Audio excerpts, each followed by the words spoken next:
Конкуренция на муниципальных выборах в Коми составит в среднем 3 кандидата на место. Об этом было сказано в рамках пресс-конференции избиркома, на которой подвели итоги этапа выдвижения и регистрации кандидатов на выборах депутатов представительных органов муниципальных образований республики.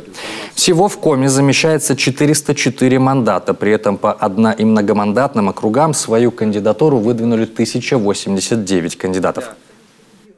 Выдвигалось 1089, зарегистрировано 1039 кандидатов. Отказов в регистрации 37, да, то есть не бьется у нас 13. 13 – это те кандидаты, которые по тем или иным причинам отозвали свое заявление о согласии баллотироваться и прекратили участие в избирательной кампании. То есть всего 37 отказов.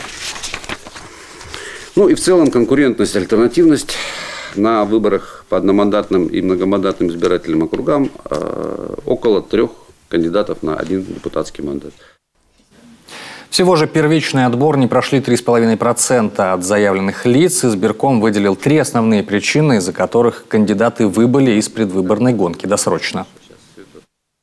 Первое – это недостаточное количество достоверных подписей, предоставленных для регистрации кандидата. 17 отказов получено. Второе основание для отказа – не представление всех необходимых документов для прохождения процедуры выдвижения регистрации. 18 отказов. И третье основание, по которому было отказано в регистрации кандидатов на муниципальных выборах – это сокрытие сведений о судимости кандидатов.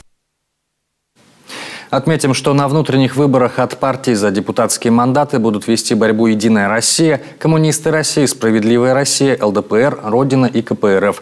«Зеленая альтернатива» и КПСС заявились только на кресло в Госсовет.